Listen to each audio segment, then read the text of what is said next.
I'm Medislav Endelusi. I'm part of the PowerApps customer success team. So we get to see a lot of the fun apps that are being created pretty much everywhere in the world. We work with customers. We see what they're doing.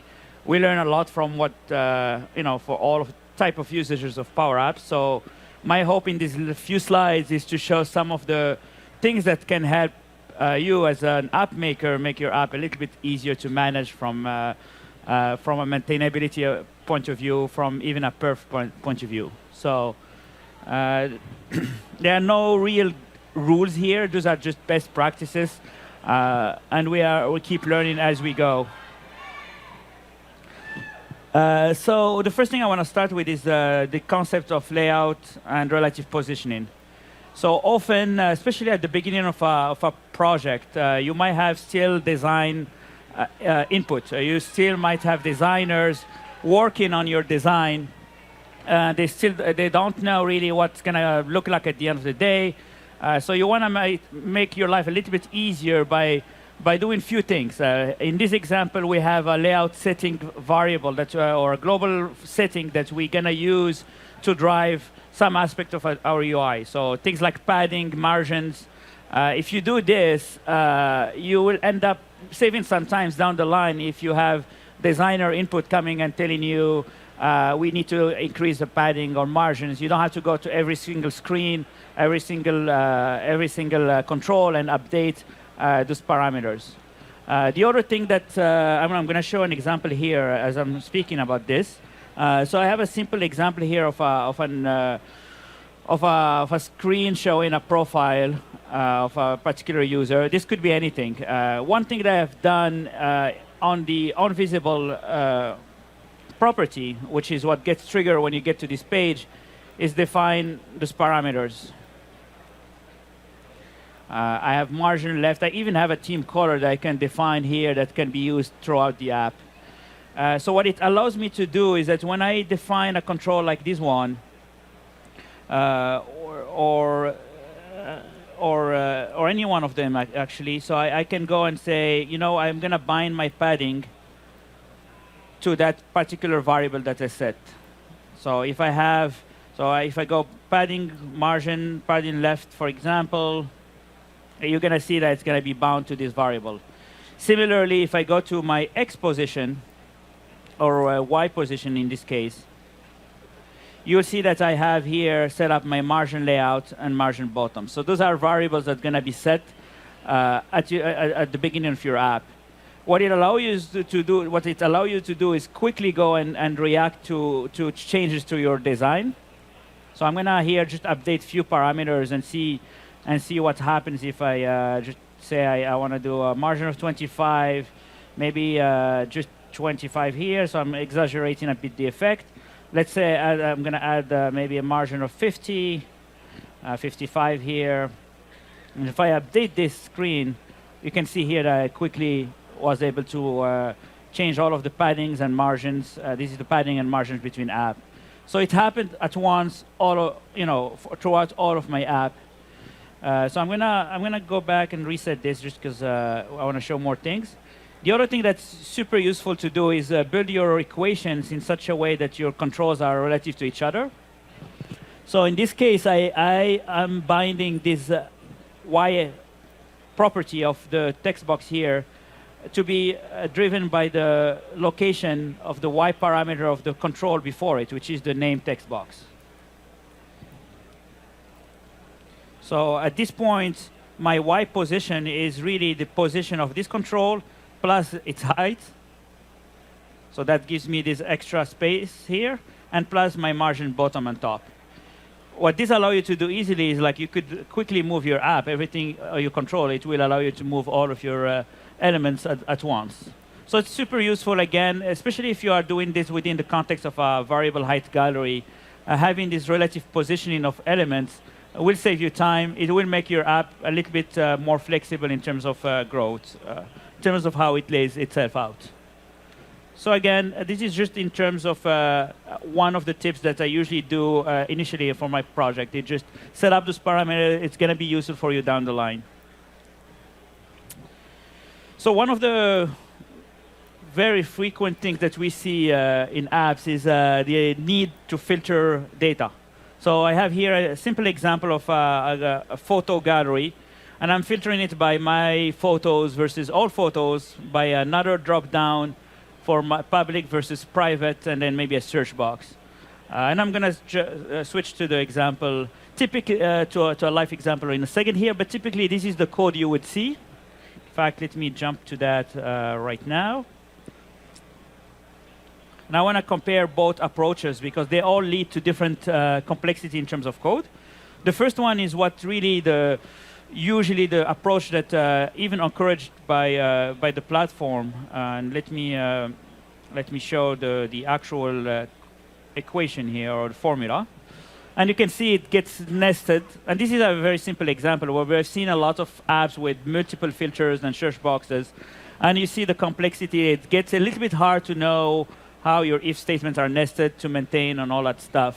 So a different approach, and you can come up with any approach, but usually my reaction is when I see things getting complicated, I try to see where I can kind of simplify it. One idea here is to delegate kind of the responsibility of filtering to each one of those controls. So as I am, let me first show how the actual equation here contrasts with the previous one. So remember here we had that whole formula to do all of that, filtering and drop down. In this case, we have a much simpler equation that you can easily wrap your head around. You can see that what I have really here is I'm taking my initial collection of photos, and I'm doing an intersection between a bunch of collections that I'm going to be setting up as I'm doing my filtering changes. So in this case, filtered photos, public, private filter photos, and search photos are being constructed as I'm doing my filtering.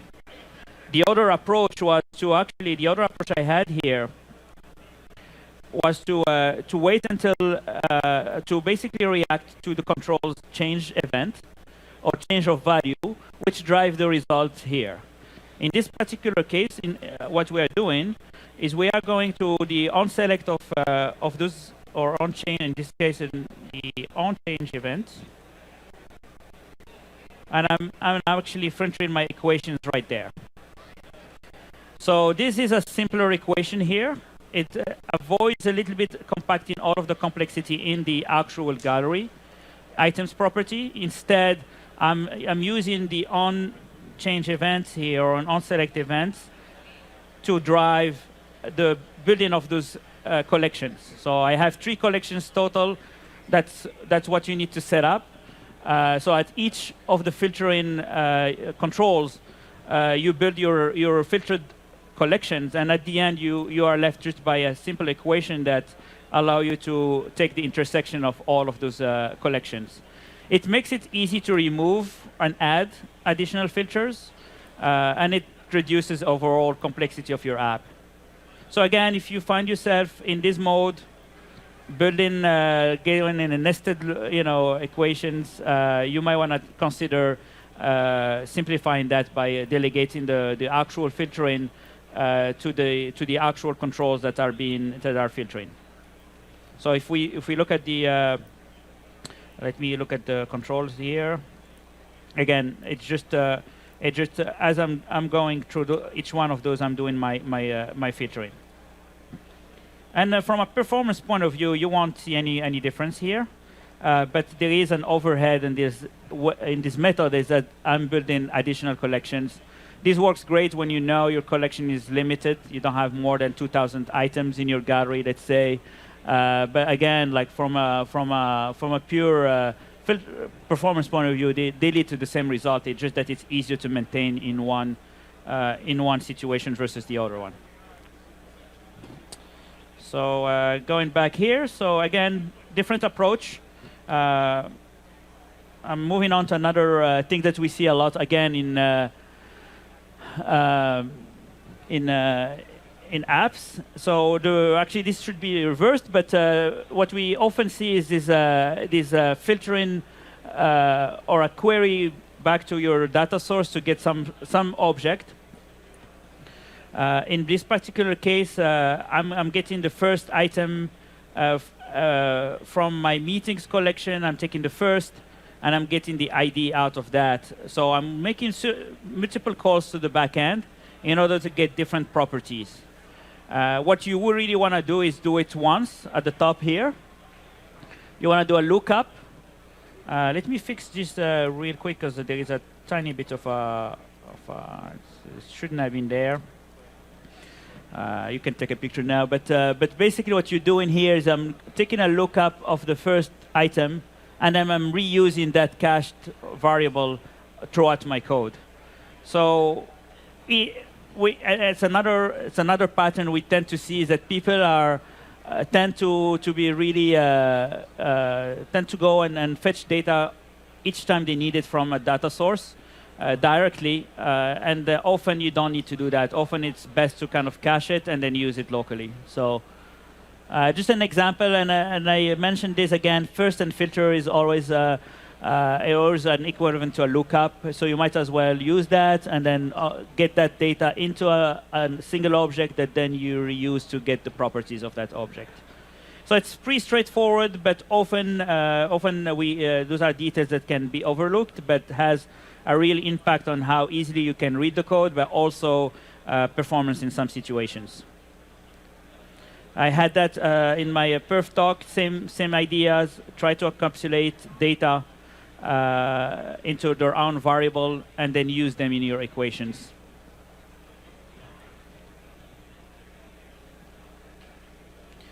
So here's another example where, and I'm simplifying the example, but what we see sometimes is a lot more complex and it goes deeper into branches.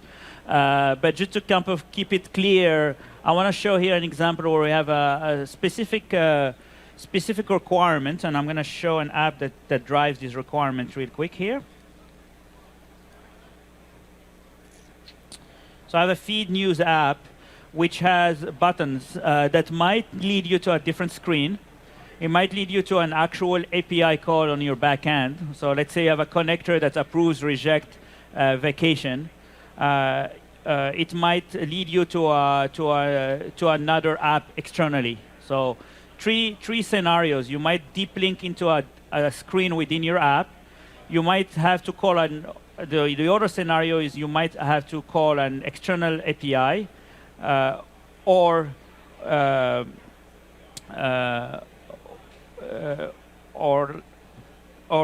go to or launch an external app altogether. So those are the three scenarios. I'm going to go over them again. So typically, given the number of possibilities, and in this particular case, we might have up to 3 different detail screens. Those are actual screen in your PowerApps. You have time, detail screen, time away, kudos. They're all going to be called if the argument calls for it, but also if the name of the property is navigate. Same thing with deep link. If our feed here that drives this data had information that is leading me to launch an app, I would see as a keyword a deep link here. And just to kind of have an idea about what I'm talking about here, I'm binding my gallery to a card collection, and within my gallery I have yet another collection here, which is basically a lookup to a different table, an action table that kind of drives what is my card going to be doing. Like, am I going to link to an external API? Am I going to go to another screen within my app? So basically, we're compacting, we are driving the logic of navigation from within our data.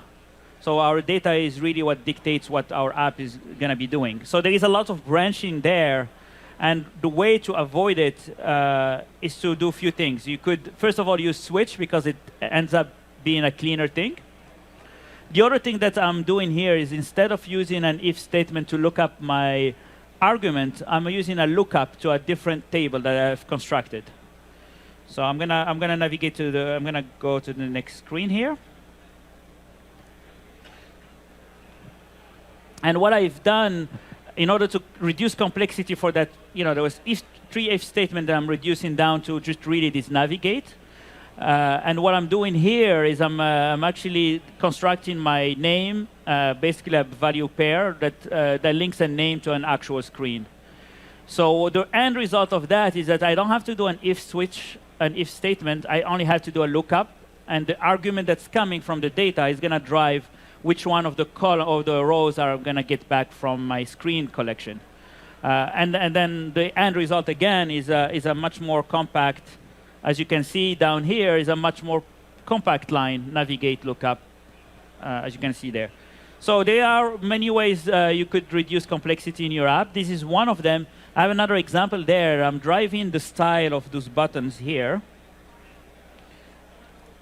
As you can see, I have a different style. Let me get out of here, sorry. As you can see, my buttons can either be, this is the actual same collection again. And my button can either be a hyperlink, read more, it could be in green and red. So those are all colors that's going to be, styles that are going to be applied to my buttons depending on the data that's contained in each one of the cards. So each card is associated to action, and each action tells me not only what to do, but also what the style I should use for my control. So what I'm doing here is I'm also preparing a collection of styles that I'm going to use throughout my app. And instead of going to if my action style is button style or cancel style or hyperlink, instead of doing an if statement, I'm doing a lookup to the style. I'm fetching the fill property that I have defined there. And then I'm doing a color value to convert the hex to that to an actual RGBA color. Again, the end result here, the style themselves can be your organization style. They can be encapsulated into their own collection coming from a SQL table or database or CDS or Excel or what have you. But the bottom line is that by doing certain things like that, especially when you see yourself doing if statements, you might want to consider using a collection to kind of and a lookup mechanism to reduce that nesting of if statements. It gets hard in PowerApps. I don't know if you have experience. We don't really necessarily have intent.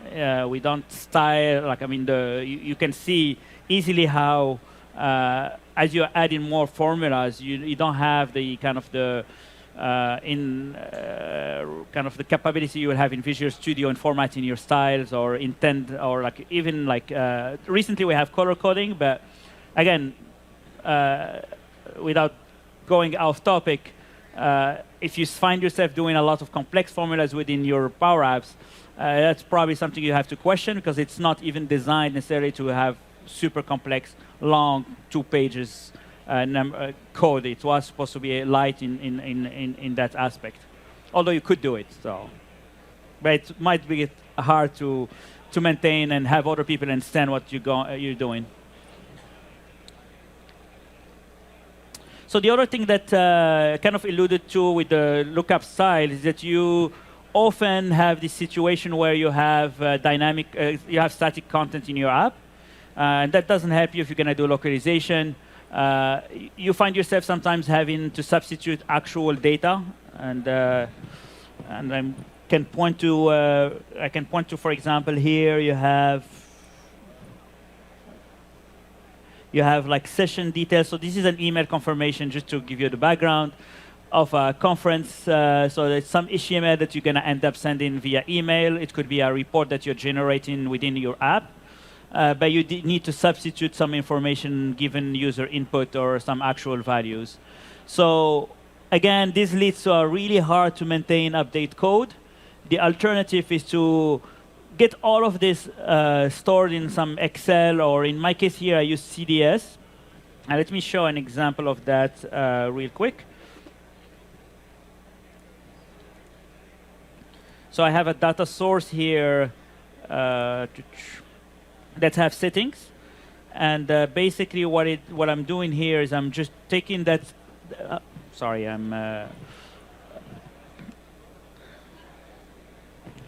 basically what I'm doing in this particular situation is I'm substituting the index here. You can see here that I have some markers 0, 1, similar to what you have in C#, and I'm substituting that in PowerApps so that I actually get my data from my actual user full name, for example, email. I'm substituting that into my template, and that way I can isolate between the actual template that I have and the data that I want to substitute to. So this is a very common thing you would do in C# on all those languages, but the net result is that you will have an external source for your data, and you make it easy for you to modify your HTML in an HTML editor. So external static data is something that, and finally, it's something that you might want to consider for your data. And finally, I have the last example here. We see often people create two screens, one for add, one for edit. Or sometimes the best case scenario to do a patch with an if statement, whether it's a new item or an update. We want to update a current item. The alternative is to set your update context variable here, customer issue, as an example, either to a default object or to the object that you are trying to edit in here. So you configure that. When it's time to actually do a save, you only need to pass in that variable. So what you end up having to only build one screen for this, and your patch is what changes, and you do most of the work for the logic to whether you want to be on a new edit, you want to edit a new item or update an old item, happens at this layer, and it depends on the user intention, whether it's an edit or whether it's a new.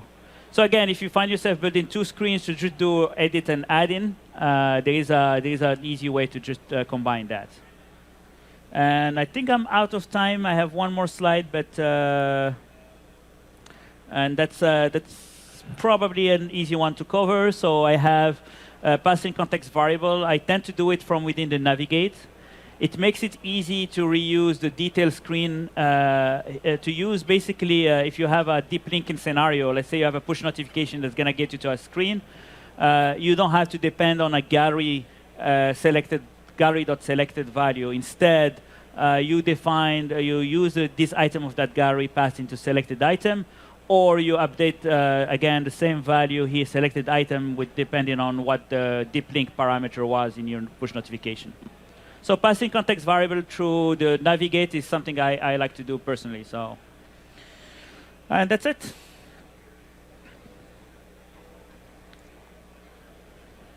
If any questions, anything, we're done. Thank you.